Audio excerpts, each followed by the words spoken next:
Buenas tardes, noches a todos. Vamos a hacer una prueba para grabar esta conferencia que se va a dar el día viernes. Como es la primera vez que lo vamos a hacer por YouTube, pues vamos a ver si funciona. Entonces, esta es la pre-conferencia. La titulamos Zenobio Paniagua, sus primeros pasos según los archivos. Y se llama según los archivos porque está basada en documentos más que en alguna bibliografía que alguien haya escrito. La conferencia, pues, siempre la respalda y nos permite el Museo Mina 2 Estrellas darla a conocer, lo cual agradezco a los directivos. Bien, ¿cuáles son las razones de esta investigación? Como seguramente ya saben, pues en este mes va a haber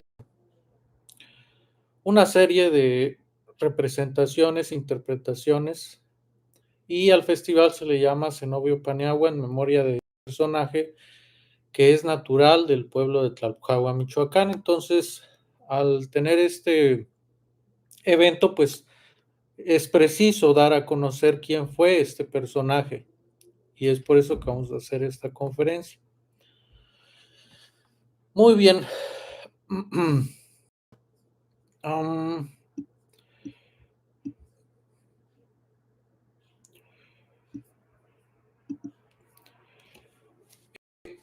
Empezamos con los antecedentes, por supuesto.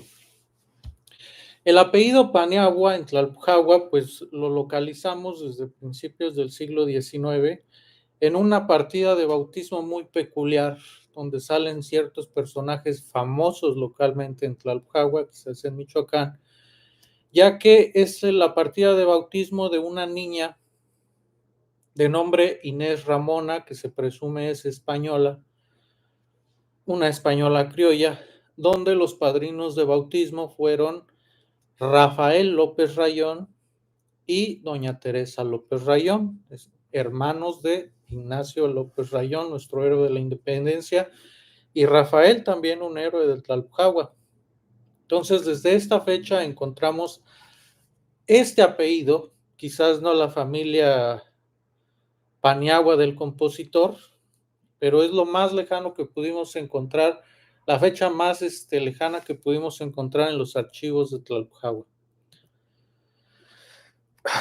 Esta obra es la primera, posiblemente la única, que hable sobre la vida de Zenobio Paniagua, cuyo autor es Manuel Revilla, y pues su obra se llama Biografías de Artistas, que se publicó en 1908. Este es el autor. Sin embargo, no vamos a citar casi absolutamente nada de esta obra, ya que la obra tiene ciertas imprecisiones más que errores. Y el mismo autor lo llegó a reconocer, entonces aquí no estamos hablando mal de nadie. En el libro de este autor, pues aquí esta es la primera página donde aparece Zenobio, una fotografía de él. Y de este libro han citado todos los que han escrito algo de Zenobio Paniagua. Y lo malo de citar los libros y no revisar los archivos, pues es que se repite la misma mentira, que es el origen, o más que la misma mentira, la misma imprecisión, que es el origen de Zenobio Paniagua. Este personaje, este autor, menciona que él nació, que el nombre de Zenobio era Zenobio Paniagua y Vázquez. Nació en Tlalpujahua, un pueblito de Michoacán, el 30 de octubre de 1821. Huérfano, de padre desde la edad más tierna, tuvo la singular fortuna de que su tío materno, Eusebio Vázquez, pues lo acogiese, ¿no? Entonces, de esto todo mundo ha escrito, se ha basado en esto para empezar sus biografías, pues nos vamos a dar cuenta de lo que es verdad, ¿no? Bien. Esta es una carta que le escribe Eustacio Rulfo Bueno, más bien es una carta que le escribes un achichincle de Manuel G. Revilla a Eustacio Rulfo mencionando que el señor Revilla ya leyó la carta de Eustacio Rulfo. Eustacio Rulfo fue un hacendado, tuvo muchas minas en Tlalpujahua que le heredó su padre Juan Rulfo. Además de ello fue comerciante, fue dueño de casi todos los terrenos de Tlalpujahua, de todos los cerros.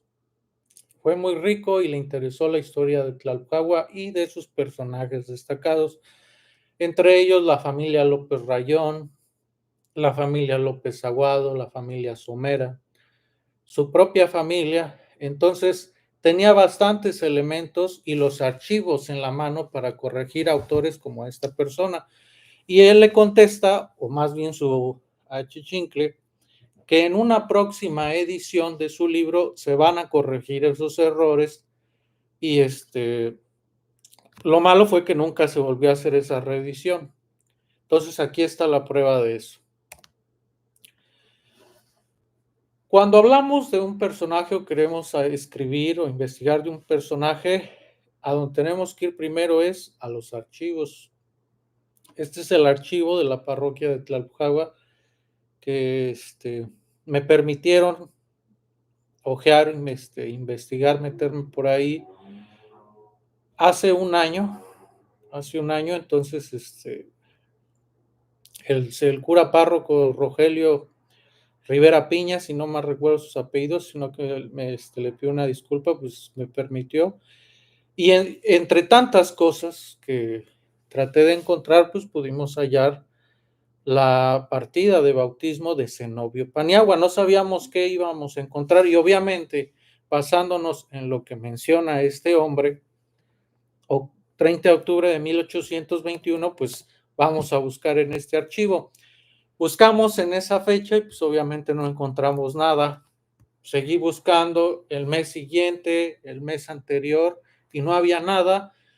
Entonces después busqué un año después, no había nada y como siempre pasa, al final de todas las posibilidades es cuando uno encuentra algo y hallé la foja correspondiente donde se encuentra este Zenobio Paniagua, que de hecho aquí está, miren.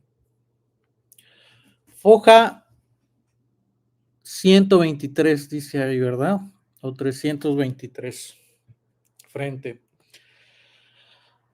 Para los que no son de Tlalpujahua y que se den una idea, pues este es el pueblo de Tlalpujahua, visto desde uno de los cerros que está enfrente. Este es el interior de la parroquia de Tlalpujahua. En aquel entonces la parroquia se llamaba, cuando Zenobio fue bautizado en esta parroquia, se llamaba Parroquia de San Pedro y San Pablo, no era el actual santuario de Nuestra Señora del Carmen. Y por supuesto, pues no se encontraba aquí la Virgen del Carmen. Si se fijan, aquí hay un Cristo, acá arriba está la Virgen de Guadalupe, hoy en día ahí está San Juan Bosco, y el piso era de madera, no es el actual piso de cerámica que está. Igual, aquí les puse otra fotografía, que obviamente estas fotografías son 100 años después de que nace Zenobio Paniagua, pero pues para que nos demos un acercamiento y demos un escenario a esta charla. Bien, esta es la partida de bautismo de Zenobio Paniagua. Como les dije, pues en 1821 no estaba, en 1822 tampoco, entonces en 1820 sí estaba. Vamos a leerla completa, porque la amerita. Al pie, o más bien a un lado de la partida de bautismo, como pueden observar, pues el cura escribió José Zenobio Sacramento. Y aquí pone ESP, quizás abreviando español, y pone un signo de interrogación, como diciendo, ¿será un español? Entonces, vamos a leer la partida de bautismo y después entendemos el paréntesis. Menciona en la parroquia del Real y Minas de Tlalpujahua, a 30 días del mes de octubre del año de 1820, yo, el bachiller don José María Piñón, con licencia del señor cura propio, administré el santo sacramento del bautismo con las debidas acostumbradas solemnidades a un infante de este real que tenía 2 días de nacido, hijo de padres no conocidos, y le puse por nombre José Zenobio Sacramento Español. Fueron sus padrinos José Marcelo Ocaña, a quien advertí su obligación y parentesco espiritual que contrajo, y para que conste lo firmé en el mismo día con el señor cura. Firma José Ignacio de Arévalo es su rúbrica. Bueno, esta partida nos presenta mucha información. Primero, pues que no nació el día 30 de octubre, sino el día 28. El día 30 fue cuando bautizaron a este infante. Ahora, a ver, si es un hijo de padres no conocidos, ¿cómo es que saben que nació, que tiene 2 días de nacido el niño? Ahí está la primera interrogante. El español y el paréntesis, quiero yo pensar que como le dijeron al bachiller José María Piñón, aquí le tenemos un niño para bautizar, no sabemos quiénes son sus padres, pues el cura o el vicario lo único que hizo fue pues ver si el niño era moreno, prieto o negro o blanco. Entonces lo vio más o menos blanco, por eso le puso, pues, será un español y un paréntesis, ¿no? Quien estuvo presente fue el vicario José María Piñón.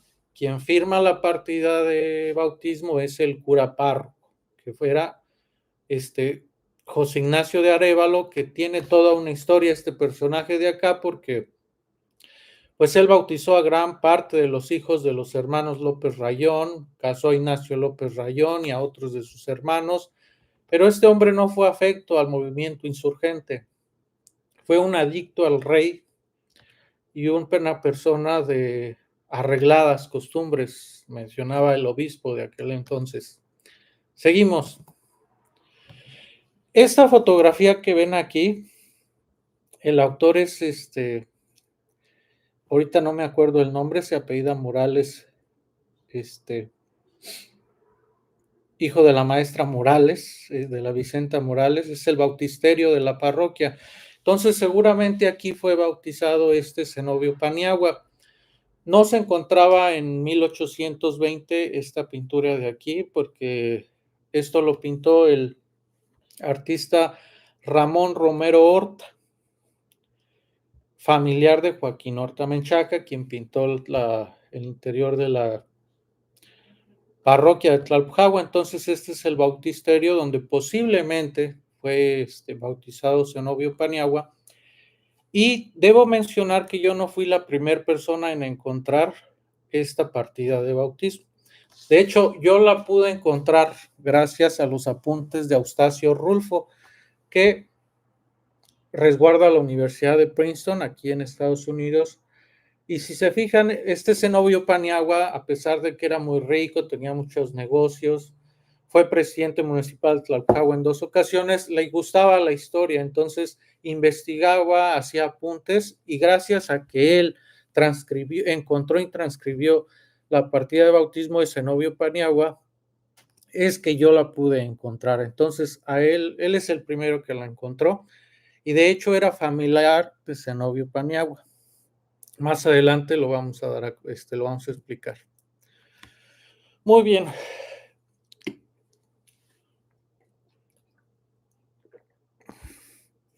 El maestro Fernando Carrasco Vázquez, quien ha escrito 2 muy buenos artículos de Zenobio Paniagua y que dan más información que el mismísimo Revilla, porque es información que él también encontró en los archivos. Pues en yo le compartí los 2 libros que escribió Eustacio Rulfo, y obviamente hay que hacer un trabajo paleográfico, yo no lo he hecho completamente, y él pudo localizar entre todos estos papeles pues una página donde escribe de su puño y letra Eustacio Rulfo que él tiene conocimiento. Para eso, Eustacio Rulfo nació aproximadamente en 1848 en Tlalpujahua o Angangueo, porque sus papás se casaron en Angangueo y luego se vinieron a Tlalpujahua. Pero su papá era de Tlalpujahua y su abuelo era de Tlalpujahua, entonces él era de Tlalpujahua. Bueno, pues él menciona que tiene el conocimiento de que Zenobio Paniagua fue fruto de amores no sancionados. Entonces, aquí uno ya se puede ir pensando ciertas cosas, ¿no? Y él menciona que su padre de Zenobio Paniagua fue don Félix Vázquez. Recuerdan que Revilla menciona que Eustacio Rulfo que Zenobio Paniagua se llama Zenobio Paniagua Vázquez. Bueno, vamos a dejarlo ahí. Y que su mamá de Zenobio, dice Eustacio, es una señorita de apellido Paniagua y dice que no se acuerda su nombre, que piensa como que fue Simona. Aquí pone que a lo mejor era Simona, pero que no se acuerda. Pero si lo que sí sabe es que la mamá era hermana de Eusebio Paniagua. Ahora, Revilla dice que quien le enseñó a Zenobio Paniagua todo lo que sabía fue un tío de nombre Eusebio Vázquez. Entonces ahí ya ni debería yo seguirlo citando porque son puros errores y desinforman. Entonces, en verdad era Eusebio Paniagua, sí era su tío, pero era su tío materno. Y materno por lo Paniagua, no por lo Vázquez. Seguramente don Félix Vázquez pues tuvo por ahí algo que ver con la señorita Paniagua, que no conocemos aún su nombre, y estas personas pues lo hicieron pasar como un expósito a Zenobio Paniagua, y lo cuidaron ellos. Entonces, si él hubiera sido una persona reconocida, su nombre debió haber sido José Zenobio Sacramento Vázquez Paniagua. Zenobio Paniagua, él decía que se llamaba Zenobio Paniagua Escobedo, porque sus tíos lo adoptaron, lo criaron, le enseñaron todo, entonces él adoptó el apellido Paniagua Escobedo, que más adelante vamos a decir. Sin embargo, pues por la biografía esta de Revilla y por el registro de defunción de Zenobio, todo mundo, inclusive hasta páginas como el INER, mencionan que sus apellidos eran Paniagua Vázquez. Todo esto lo vamos a ir aclarando. Muy bien. ¿Quiénes fueron sus padres biológicos? Don Félix Vázquez y una señorita de apellido Paniagua. ¿Quiénes fueron sus padres adoptivos? Pues fue Eusebio Paniagua y Petra Escobedo. Esto pues porque Zenobio Paniagua, cuando contrae nupcias en Toluca en 1839, él dice que sus padres son Eusebio Paniagua y Petra Escobedo. ¿Qué nos quiere decir esto? Pues lo único que nos quiere decir es que Zenobio Paniagua consideraba a sus tíos como sus padres, porque lo criaron. Es lo único que nos puede decir esta partida. Sabemos de Eusebio Paniagua que era un mulato. Ahorita vamos a ver todo eso. Y por aquí, en su partida de matrimonio, Eusebio dice que él tiene 17 años. Entonces, en 1839 menos 17, pues son 1822. Era muy común que las personas no supieran su verdadera edad, que no supieran cuándo nacieron y otras cosas. Zenobio Paniagua es otro caso como el de Melchor Ocampo, ¿no? Que últimamente ya más o menos sabemos los orígenes de Melchor Ocampo, pero este es el mismo caso con Zenobio Paniagua. No sabemos si Zenobio Paniagua conocía su partida de bautismo, pero sí él, conforme fue creciendo, se fue dando cuenta de quiénes eran sus verdaderos padres. Todo eso lo vamos a ver más adelante. Muy bien. El maestro Fernando Carrasco Vázquez, en dos muy buenos artículos que ha escrito y que vamos a compartirles aquí en la descripción del video, pues él localiza en los archivos de Family Search a una hija de Eusebio Paniagua y de María Rafaela Escobedo, que fueron sus tíos y padres adoptivos. Entonces hay dos, una que se llamaba María Eusebia Francisca de Jesús, que nació en 1810 en Tajimaroa, Ciudad Hidalgo, y hay otro que se llama José Eusebio, que posiblemente nació en Tlalpujagua, no sabemos cuándo, en qué año nació, y ahorita lo vamos a presentar a esta persona, porque esta persona la hemos confundido con Zenobio, no sabemos si es él, entonces ahorita lo explicamos. Ahora, Eusebio Paniagua se casó en dos ocasiones, esto lo localizó el maestro Fernando. Se casó con María Rafaela Escobedo, fue un matrimonio que duró de 1807 a 1832, cuando vuelve él a contraer nupcias con una señorita de nombre Vicenta. Aquí no me acuerdo si escribí bien el nombre, Jaramillo o Jarillo, entonces discúlpenme aquí. Entonces, fueron dos matrimonios los que tuvo Eusebio Paniagua y no sabemos si tuvo hijos con esta señora. Y es importante esta información para más adelante en las conclusiones. Bien, este es el personaje que mencionaba acá, José Eusebio. Aquí hay una partida de confirmación en los archivos de la parroquia de Tlalhuahuac que llama José Eusebio Paniagua.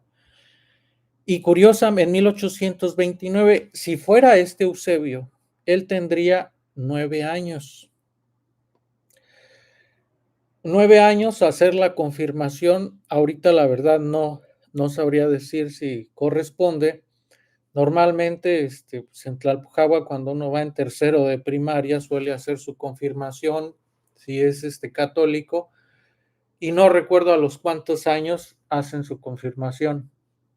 Perdón, su primera comunión en tercero de primaria, entonces es posible, ¿no? Sin embargo, aquí mencionan que José Eusebio Paniagua es hijo legítimo de José Eusebio Paniagua y de María Rafaela Escobedo, los tíos de Zenobio. Ahora, José María Rayón era un bachiller y ya era cura, hermano de Ignacio. Entonces los curas no se prestan a decir mentiras. Entonces, ¿es tu hijo sí o no? Tienes que decirle la verdad al cura. Entonces, si aquí dice hijo legítimo, pues no puede ser Zenobio Paniagua. Entonces, también era un primo de Zenobio Paniagua. ¿Qué sabemos sobre la familia de Zenobio? Sobre la familia que lo reconoció, ¿no? O sea, que vendrían siendo los Paniagua, porque los Vázquez, don Félix Vázquez, pues de ellos no sabemos nada porque no lo reconocieron. Posiblemente él no tuvo contacto con esa familia. Bien, este documento lo encontré hace un año en los apuntes de Eustacio. Obviamente, pues hay que estar hojeando, darse la paciencia.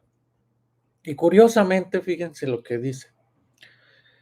Dice acá, en la función del 4 de octubre de 1823, cobró, aquí hay una palabra ilegible, las vísperas y misa el maestro don Eusebio Paniagua.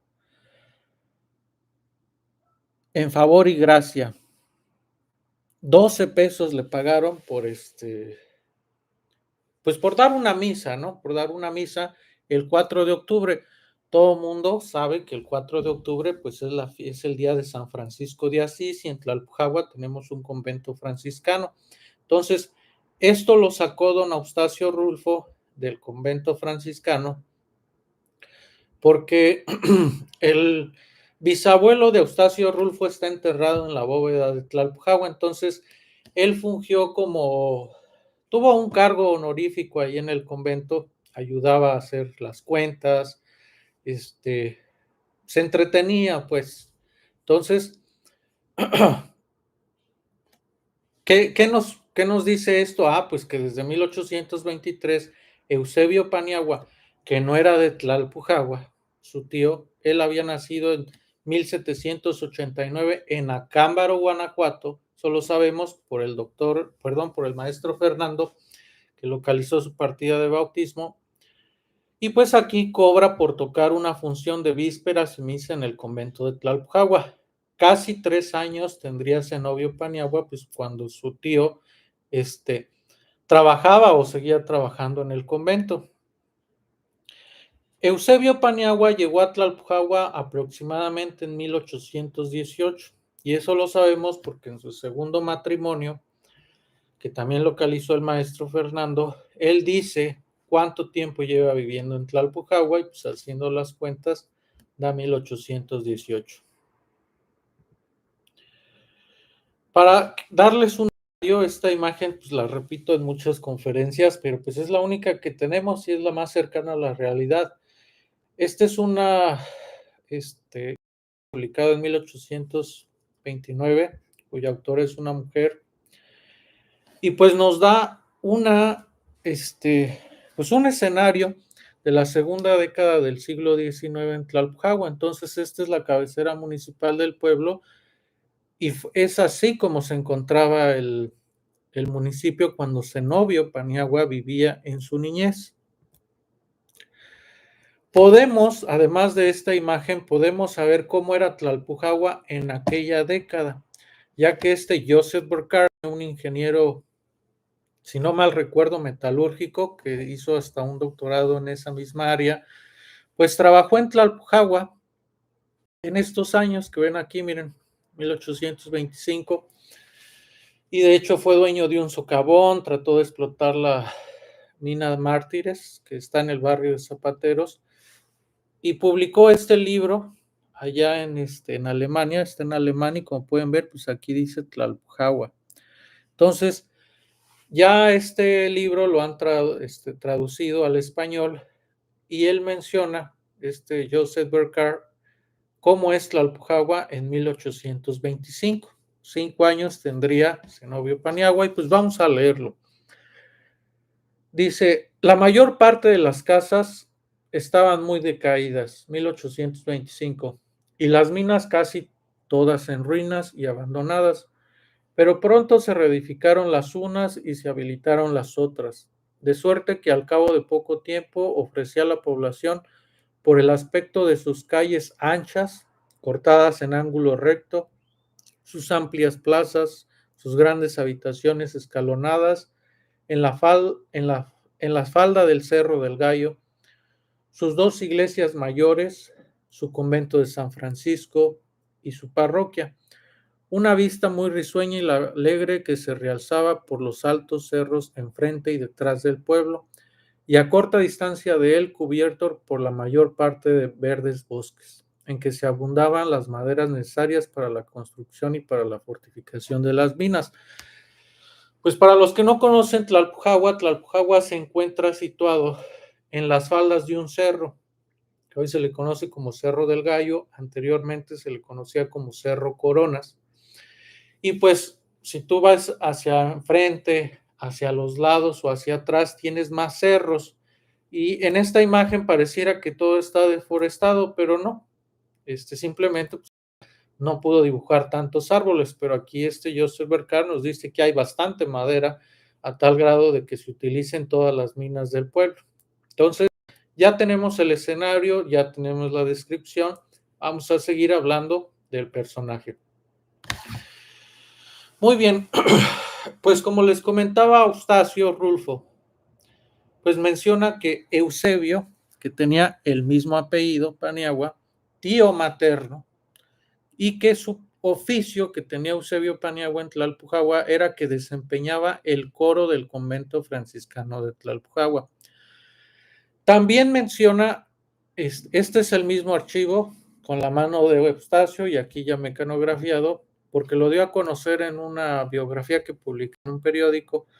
Entonces, también Eustacio menciona que fue José María Rayón, quien fue vicario en Tlalpujahua y posteriormente cura párroco en Tlalpujahua, fue quien ayudó a don Eusebio a que A darle trabajo, pues, lo movió para Morelia y pues fue como se fue este cenobio con su tío Eusebio a Morelia. Hasta ahí podemos saber gracias a Eustacio. Y más después de eso, pues, yo no sé. Bien.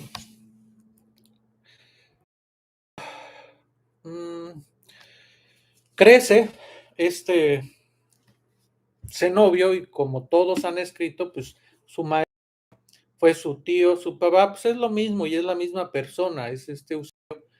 Y ya después de que aprendió todo de él, pues se tuvo que independizar. Zenobio Paniagua conoció a una señorita que era de la Ciudad de México, porque así lo dice su partida de matrimonio, de nombre Petra Sánchez, y con ella se casó en 1839 en la ciudad de Toluca. Esta es su partida de matrimonio.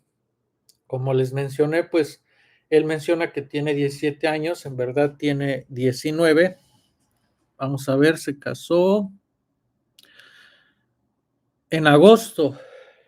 ¿Y se acuerdan cuándo nació él? En octubre. Entonces, en verdad tendría 18 años, o sea, no se equivocó tanto por un año. Pero bueno.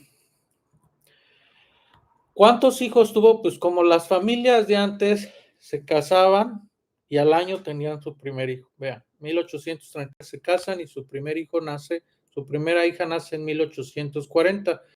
Todos estos fueron los hijos de Zenobio Paniagua, que pudo localizar el maestro Fernando Carrasco Vázquez. Hice yo esta tablita para que nos demos cuenta más fácilmente, en lugar de ponerles todas las partidas. Pues, si se fijan, se llevaban con 1, 2 o 3 años.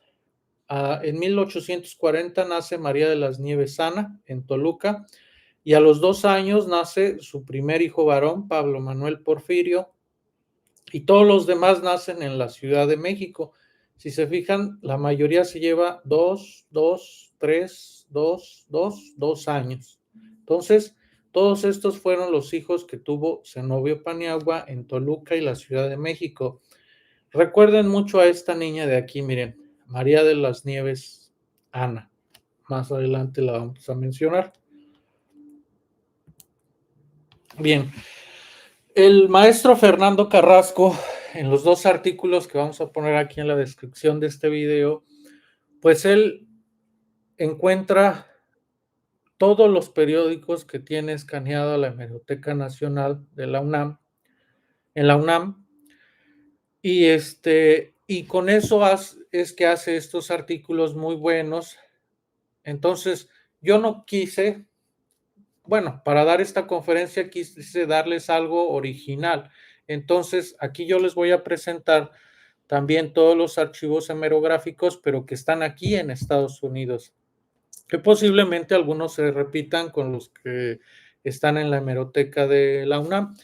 Entonces, regresemos. 1856 tiene su posible última hija, y desde 1859 yo pude encontrar a Zenobio Paniagua en los periódicos que están aquí en Estados Unidos. Entonces, por ejemplo, en 1859 lo encontramos, se le menciona que va a haber una academia de música dirigida por Zenobio Paniagua en la calle de San Felipe Neri, número 6, en la Ciudad de México, donde se va a enseñar canto, piano, guitarra y demás instrumentos. Las horas van a ser en la mañana para las señoritas y para los varones en la tarde. Fíjense cómo. ¿Por qué? Pues quién sabe. Y se menciona cuándo se va a abrir el establecimiento, el 11 de julio de 1859. También va a haber lecciones de baile y va a ser cada tercer día. Zenobio Paniagua, en estos periódicos se van a dar cuenta que es una personalidad que no es muy seria, y a no ser seria me refiero, o sea, que hace ciertas cosas como humano, no como los artistas que se esconden, no todos, ¿verdad? Pero los que normalmente uno conoce, que son apartados, que se esconden, que no les gusta convivir, que se sienten la última maravilla del mundo. Zenobio Paniagua no es así y aquí se van a ir dando cuenta. En este mismo año, en julio es cuando pasa esto y acá en septiembre de 1859, pues se menciona una nueva ópera que va a estar dedicada al presidente de la República. Aquí me faltó la E. Y esta ópera, pues parece ser la más famosa que se menciona en los archivos, porque yo no la he escuchado nunca, de nombre Catalina de Guisa. Lo que sí yo no sabía, pues era que estaba dedicada al presidente de la República. Pues, inmediatamente, lo primero que hice fue ver quién era el presidente de México en 1859. Pues en ese año, el presidente de la República fue don Miguel Miramón. Y en el diario de gobierno de la República Mexicana del 28 de septiembre de 1859 se menciona lo mismo. En celebridad del cumpleaños del excelentísimo señor presidente de la República General, se pondrá en escena la ópera Catalina de Guisa del maestro Zenobio Paniagua. Muy bien. Y pues también revisé cuándo nació este presidente, y pues justamente nació el 29 de septiembre de 1831. Entonces, no lo quiero así como dejar pasar como un comentario, o sea, ¿quién escribe una ópera y su ópera se va a presentar para el presidente de México? O sea, esas cosas no pasan todos los días. Entonces es todo un personaje, Zenobio. Muy bien, pues la primera vez que se presentó esta ópera fue en su cumpleaños, el 29 de septiembre. Hubo una segunda vez que se estrenó el 2 de octubre del mismo año, como se menciona en esta edición del periódico. Hay también una tercera vez que se estrena la ópera, casi este fue el día 28, este fue el 2 de octubre, la tercera fue el 6 de octubre, y aquí se menciona que va a ser la última vez. Sin embargo, hay todavía una cuarta vez, que es el domingo 9 de octubre. Nuevamente se dice que va a ser la última, y hay todavía una quinta vez que se estrena la ópera el 16 de octubre. A mí, si me piden dar esta conferencia 5 veces, no la doy. Obviamente, Zenobio Paniagua, pues de algo tenía que vivir. Entonces, al estarle diciendo que estrenen, que se haga nuevamente esta ópera, pues es dinero para él, ¿no? De algo tiene que vivir. Recuerden cuántos hijos tiene. Vamos a regresar para ver. 2, 4, 6, 8, 9 hijos. Muy bien, entonces esta ópera se estrenó por lo menos 5 veces. Debió ser, quizás pudieron haber sido más. En el año de 1860 se menciona que se tocará un vals, seguramente se refiere a un vals, compuesto por Zenobio Paniagua. En 1861 también se menciona que se va a estrenar una ópera de nombre Lucía, donde canta su hija Mariana Paniagua. ¿Quién era Mariana Paniagua? Si se fijan, aquí no hay ninguna que se llame Mariana, por lo que yo pienso, dado que es en 1861, pues debe ser la primera de sus hijas, que tendría por lo menos 21 años. Y seguramente era María de las Nieves, de Ana, y que le decían pues Mariana, utilizando estos dos nombres. No puede ser otra de las mujeres, porque pues la otra mujer era María Luisa Loreto, que nada tiene que ver con Ana, y Eulogia María de los Dolores Josefa. Pero estas, vean en qué año nacieron, y esto fue en 1861, entonces a fuerzas tiene que ser la primera, que su primera de sus hijas, y que le gustaba pues cantar, como se menciona aquí. En 1862 se menciona que también hay el estreno de una ópera italiana. Todo esto pasa en la Ciudad de México. Y en 1863 En mayo de 1863 se menciona que se le dieron 3 coronas a este cenobio Paniagua, un tipo de, quizás, no sé si con decoraciones como premios, ¿no? Como si fuera una constancia, algo así, ¿no? Y una fue de laurel, otra de violetas y otra de pensa, dice aquí. Bien, 1863. Recuerden que va a pasar un año después. Ahorita lo vemos. Entonces, en 1863 se le menciona en esto que les menciono de las coronas y también que se pondrá en escena otra ópera de Zenobio Paniagua que se llama Pietro de Abano. Tampoco yo la conozco. Y también en ese mismo año compone un himno, este Zenobio Paniagua, el cual canta su hija Mariana Paniagua.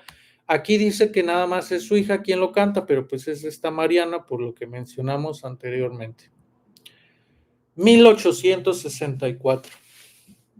Como todos saben, pues Maximiliano de Habsburgo, austriaco, y Carlota de Bélgica, fueron los emperadores de México durante varios años. No soy yo experto en el Segundo Imperio, pero bueno, aquí los vamos a mencionar por algo bastante curioso, donde va a aparecer Zenobio Paniagua. Esta postal la están vendiendo aquí en Estados Unidos, sin embargo no la dejaron escanear y vean qué bonita quedó. Y esta pues es conocida, bastante conocida. Puse aquí a los emperadores porque en un libro que se publicó en 1864, cuando llegaron pues estas personas, se menciona a Zenobio Paniagua. Maximiliano y Carlota llegaron a Veracruz en mayo de 1864 y a la Ciudad de México en junio de ese mismo año. Entonces, en este libro que publicaron, que publicó esta imprenta en el año que llegó Maximiliano, pues se mencionan los festejos que se le hace a la familia imperial y entre ellos se menciona, miren, aquí como ven, a Zenobio Paniagua, orquesta y músicas militares. O sea, son las comisiones que se propusieron a mediados de abril de 1864, antes de que llegaran los emperadores, para arreglar todos los puntos relativos a las recepciones de los emperadores. Y en la parte de orquestas y música militares, pues vamos a leer. Está el señor regidor don Francisco Villalón, el presbítero don Agustín Caballero, don José María Gómez, don José María Oviedo, el señor Mele, don Francisco, el señor San Román, don Miguel y don Zenobio Paniagua, ¿no? Entonces, pues podríamos decir que Zenobio Paniagua era un monarquista, no lo podemos decir, sin embargo es posible, pero Zenobio Paniagua de algo tenía que vivir. Entonces, aunque ya no estuviera Juárez en la Ciudad de México o el gobierno liberal, los liberales, pues él tenía hijos. Por supuesto, los liberales que estaban luchando también tenían hijos, pero él tomó esta posición pues de seguir trabajando y pues muy posiblemente, recuerden que todo esto son las propuestas de quienes van a ser los encargados en este tema, entonces ahí se le menciona a él y posiblemente sí cumplió pues con ese encargo que se le dio cuando llegaron los emperadores. En 1864, esto pasó en abril, y acá en noviembre de 1864, pues se le menciona a Zenobio Paniagua y a una de sus hijas comprando una acción del ferrocarril de México a Chalco. Pues esto es lo único que nos quiere decir, pues es que además de su oficio de músico, pues él trataba de invertir su dinero en algo que le pudiera generar pues un poco más de capital o que a futuro le pudiera generar un poco más de capital. No estoy mencionando en dónde salen todos los periódicos, pero sí lo puse aquí en las diapositivas. Entonces, si después las quieren volver a ver la conferencia con más calma, y de todos modos les voy a pasar un link donde publique las diapositivas en PDF por si las quieren. Bien, después del año de 1864 ya se menciona a este Zenobio Paniagua en Córdoba, Veracruz. En 1866, por ejemplo, se filtra una supuesta defunción de Zenobio y él, pues no a burla, pero él quiere componer una melodía para una danza, la cual tituló Muérete y verás. Entonces, aquí él nos da, pues nos puede decir ciertas cosas de su personalidad que quizás lo tomó como a una burla, una broma, y pues quiere y hace una música para una danza. Entonces, vemos cómo es la personalidad de este Zenobio, no es enojón, no se ofende, de hecho, hasta compone algo cuando lo dan por muerto. Un chisme por ahí que pues publicaron. No al grado de Loret de Mola, ¿verdad? Pero bueno. En 1866, ya en Córdoba, se menciona que va a haber una academia de música vocal e instrumental, donde pues la dirección va a ser el distinguido profesor don Zenobio Paniagua. En 1868, pues hay una convocatoria donde este Zenobio Paniagua es de los participantes de un concurso de composición musical. No sabemos quién ganó. No encontré el periódico. En 1869, en el mismo año, esto fue en febrero y esto en septiembre, se menciona pues lo que posiblemente llamemos como historia de la vida cotidiana.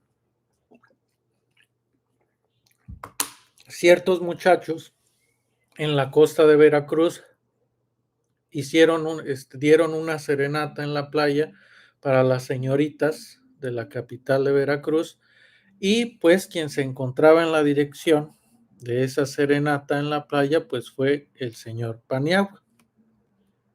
Aquí le dicen joven, en verdad ya aquí tendría la edad de 49 años. Estarán hablando de uno de sus hijos, lo dejo solo en eso. En 1869, si se fijan, en septiembre hace esto de la playa y en noviembre se celebra su cumpleaños de Zenobio Paniagua y va a tocar la Sociedad Filarmónica Tormenta en Veracruz. Era muy querido, se ve que era querido este Zenobio en ese estado y en esas localidades de Córdoba, Veracruz, Orizaba. En 1880, fíjense, son como 11 años que no pude encontrar más periódicos, pero en 1880, ya 2 años antes de que él muriera, pues se estrena una ópera en Córdoba y pues el maestro Zenobio Paniagua, la cual se llamó Hernani. Eso es en septiembre de 1880. Pues igual, 9 días después se menciona que se va a presentar la obra también. En 1881, un año después y un año anterior a que muriera, se menciona que hay una serie de subvenciones donde pues el gobierno se lo va a dar a ciertas academias, entre ellas a la Academia de Zenobio Paniagua, 1881. Y en 1882, el último año de vida de Zenobio Paniagua, se menciona la obertura de una orquesta dirigida por Zenobio Paniagua, o sea, él seguía trabajando y pues no son muchos los años que tiene, él tiene 62 años aquí, entonces murió relativamente joven. Y en ese mismo año, esto pasó el 18 de febrero y el 27 de febrero, el presidente de la República, Manuel González, que fue Manuel González, el único presidente anterior a Manuel González fue Porfirio Díaz, después fue Manuel González y después fue otra vez Porfirio Díaz y ya después no hubo otro más que Porfirio Díaz hasta 1810. Entonces, en 1882 visita esta persona, este presidente, Veracruz, y se menciona que la orquesta es dirigida por Zenobio Paniagua cuando llega el presidente y ejecutan la marca, aquí le puse marca, pero es la Marcha Castillo. Entonces, él estaba presente en eventos, en los eventos públicos, en los eventos importantes y en los eventos pues, particulares que hacían sus estudiantes.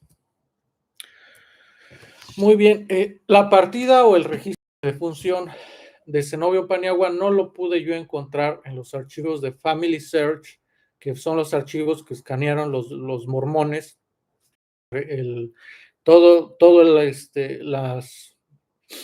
Los archivos digitales están resguardados por la Universidad de Utah, entonces hay un hueco entre 1879 y 1882 y no la pude yo hallar.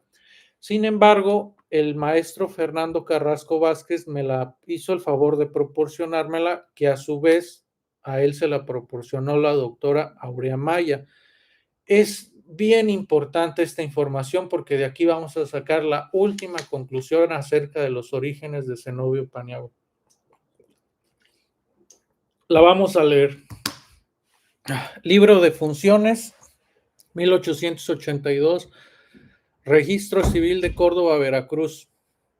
Dice, casado con Petra Sánchez, hijo de Eusebio Paniagua y Benigna Vázquez, ya difuntos. En la heroica ciudad de Córdoba, a las 12 del día 3 de noviembre de 1882, compadeció el suscrito juez del Estado Civil del Cantón, suscrito por el Ministerio de la Ley, el ciudadano Ignacio Pérez Guzmán, natural de Guadalajara, de 40 años de edad, casado, ingeniero, vecino de esta ciudad, y manifestó que ayer a las 3:30 de la tarde falleció en esta población Zenobio Paniagua, de tisis tuberculosa, natural de Tlalpujahua, pusieron que era estado de Morelos, en verdad es Michoacán, de 62 años de edad, vecino de esta ciudad, casado con Petra Sánchez, hijo de los finados Eusebio Paniagua y Benigna Vázquez. Nótese que menciona que tiene 62 años, o sea, 1882 menos 62 es 1820, justamente como la partida de bautismo que encontramos en Tlalpujahua de octubre de 1820, si no mal recuerdo era. Entonces, cuando él se casa, dice que tiene un año menos, pero cuando se muere, obviamente él está muerto, no puede hablar, pero sí escriben bien su fecha de los años que tienen. Ahora, nótese que él está muerto, él está en una caja, en un ataúd, él no puede decir, pónganle ahí que mis padres fueron estos, no. Entonces, esta persona que escribió esto, seguramente se lo preguntó a sus hijos de ese novio, a su esposa, a alguien que lo conocía, y ellos dijeron, sus papás fueron Eusebio Paniagua. ¿Quién es? Pues el tío. Déjenme cargar la computadora, si no se va a apagar. ¿Y quién es su mamá? Benigna Vázquez. Como ya sabemos, pues la mamá, aquí no están diciendo que es Petra, la tía, la verdadera esposa de Eusebio, y Eusebio solo se casó 2 veces. Esta Benigna Vázquez no es ninguna de las esposas de Eusebio. Esta Benigna Vázquez en verdad sí es la madre de Zenobio Paniagua y ahorita lo voy a probar. ¿Se acuerdan que Eustacio dijo, su papá de Zenobio Paniagua era Félix Vázquez, que era pariente de Eustacio? Y su mamá parece ser que se llamaba Simona, pero no me acuerdo, dice Paniagua. Simona, Benigna, se parece mucho, ¿verdad? Entonces, ¿qué hice yo? Pues busco en los archivos de Acámbaro el nombre Benigna Paniagua. y lo encuentra. Benigna Paniagua fue una mulata que nació en 1787 y cuyos padres fueron Francisco Javier Paniagua, que era un mulato libre de Acámbaro, Guanajuato. Seguramente su papá o su mamá fue un negro o negra esclava, porque a él ya le ponen que es un mulato libre. Y su mamá, de esta Benigna Paniagua, era María Ascensión. María Ascensión era una india de Tócuaro, que es un pueblito cercano a Acámbaro. Y pese a que aquí mencionan que se apellida Torres, en otros archivos dicen que ella se apellida igual que el esposo o no le menciona ningún apellido. ¿Qué significa? Pues que esta india no tenía apellido. Entonces a veces le ponían Paniagua o a veces le ponían otro que por ahí se les ocurría. Pero esta mujer es en verdad la mamá de Zenobio Paniagua. ¿Por qué? Pues porque los padres de Benigna Paniagua son los mismos padres de Eusebio Paniagua, el tío de Zenobio Paniagua, que se llamaban Francisco Javier Paniagua y María Ascensión. Partida de matrimonio de Eusebio Paniagua, ella se casó. Eusebio Paniagua se casó en 1807 y su hermana Benigna se casó en 1787. Un señor, fíjense nada más, que se llamaba Antonio León, que es otro mulato según de San Isidro. No sé si se refieran a la comunidad de San Isidro de Tlalpujahua, que pudiese ser una de las razones por las que se vinieron a Tlalpujahua, porque este señor era de aquí, quizás. ¿Y qué fue lo que pasó? Bueno, pues lo que pasó fue seguramente que Benigna Paniagua quedó viuda o la dejó su esposo. Una de las dos, seguramente quedó viuda, porque no pude yo encontrar la partida de defunción de este Antonio León, que fue el esposo de la mamá de Zenobio. Sin embargo, ese señor no fue papá de Zenobio. Vámonos a regresar otra vez aquí a poner todo en orden. Es importante esta información porque sí nos dicen el nombre de la mamá, Benigna, y como ya probamos aquí, sí hubo una Benigna Paniagua y un Eusebio Paniagua que eran hermanos. Entonces todo esto concuerda. ¿Quién fue su madre biológica? Benigna Paniagua, de José Sacramento Zenobio, que nació en 1820 en Tlalpujahua, Michoacán, que era una mulata de Acámbaro, Guanajuato. ¿Quién fue su padre biológico? Félix Vázquez, posiblemente un español criollo. No lo pudimos encontrar en los archivos de Tlalpujahua. ¿Quiénes fueron? Recuérdese nuevamente la partida de bautismo de Zenobio Paniagua. Mencionan que es hijo de padres no conocidos. Esto quiere decir, esta va a ser una teoría, pero todo concuerda. Entonces tómenlo como una teoría. Benigna Paniagua queda viuda. Por ahí seguramente tiene cierta relación con este señor Félix Sánchez, que no sabemos cómo lo conoció, y tienen a un hijo. Como Benigna Paniagua era viuda, pues ¿cómo es que estás embarazada? O sea, no podemos irte a llevar ahí a la iglesia que bautices el niño y le digas al cura, ay, mire, este niño es mío, pero lo tuve fuera del matrimonio. Pues no, el cura no te lo va a bautizar.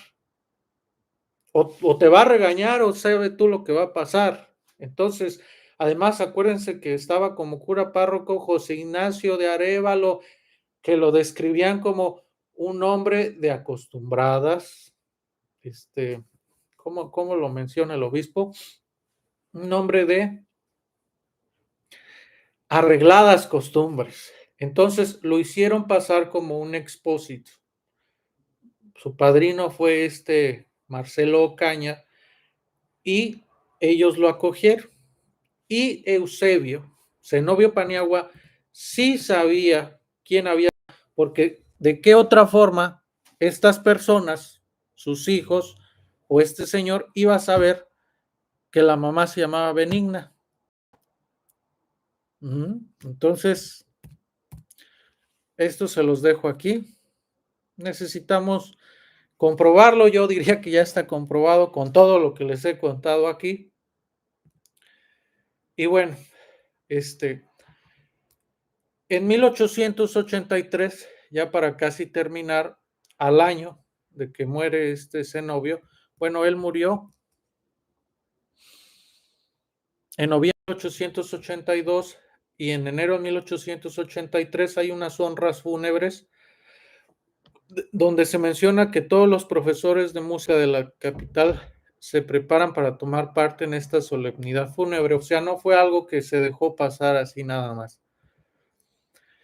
Y en 1890, fíjense nada más, 7 años después, 8 años después de su muerte, casi 8 años, hay una misa para Zenobio Paniagua, una misa requiem para recordar. Bien, como han visto, les he mencionado varios nombres aquí, pues cuando uno investiga sobre los personajes, sobre la historia de un pueblo, es necesario estar en contacto con otras personas que han estudiado o al pueblo, a sus personajes, porque así nos dan más información. Entonces, antes de dar esta conferencia, yo me contacté con el doctor Rolando Vidal García Calderas, que es doctor en música, para preguntarle que si de casualidad él tenía, para esto yo ya sabía que él, investigaba o interpretaba la música de Zenobio Paniagua, que me proporcionó, de hecho el contacto me lo proporcionó la maestra Nadia Medrano Pantoja, que también escribió una tesis de Tlalpujahua. Y bueno, agradezco mucho a Rolando Vidal porque me pasó un video para que ustedes puedan escuchar la música de Zenobio Paniagua. El video dura 15 minutos, entonces solo es una pequeña parte que les voy a compartir y en la descripción ustedes pueden escuchar después pues el concierto completo que dio él con todas estas demás personas. Entonces él interpreta aquí el instrumento de viola.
Como pueden ver, pues solo tiene 4 días que se hizo este pequeño concierto.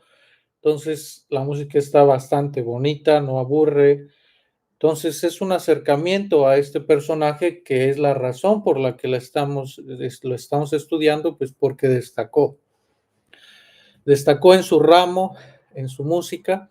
Entonces, en la descripción de este video pueden ver, le dan clic por ahí y pueden ver el concierto completo. Bueno, ya para terminar, su memoria en Tlalpujahua, según el catálogo de monumentos históricos en 1985, pues había una calle que se llama Zenobio Paniagua. Hoy en día no se llama así esta calle, se llama Prolongación de los Olivos, ya que toda esta área antes era un cerrito o un solar que se llamaba Los Olivos, que también era dueño Eustacio Rulfo. Luego ya se le pasó a otro señor. Y en Tlalpujahua hay un teatro que anteriormente se llamaba Teatro Obrero, perdón, porque lo construyeron los obreros de la mina Dos Estrellas. Está en la calle Melchor Ocampo y en la calle Libertad. Y hoy en día, pues este teatro se le llama Zenobio Paniagua en honor a este personaje. Hay cierta polémica con el nombre, ya que pues este teatro recordaba a todos los mineros que había en Tlalpujahua y que ellos pagaron, se les quitó un peso de su salario, pues ellos ganaban, dependiendo la época, de 1 a 2.50 pesos diarios. Entonces, muchos quieren que nuevamente este teatro se llame Teatro Obrero. Mis 4 abuelos fueron huérfanos. Entonces, por eso mucha gente está molesta, porque pues todo Tlalpujahua tiene sus ancestros fueron obreros, pero pues hoy en día yo pienso que quizás no esté tan mal que se llame Teatro Zenobio Paniagua. Ya les presenté toda la historia que yo he investigado de este personaje, y pues es una historia bastante que tiene escándalo, tiene misterio, pero también tiene cierta belleza, como el concierto que acabamos ahorita de escuchar, un fragmento de él. Entonces, ¿en qué nos basamos para hacer estos archivos? Pues en la descripción de Joseph Burckhardt, del doctor Joseph Burckhardt, los apuntes de Eustacio Rulfo García, un hacendado muy rico, presidente de Tlalpujahua, cronista, del maestro Fernando Carrasco Vázquez, que yo considero es el que más sabe de Zenobio Paniagua, y al doctor Rolando Vidal García, quien me hizo favor de pasar su concierto.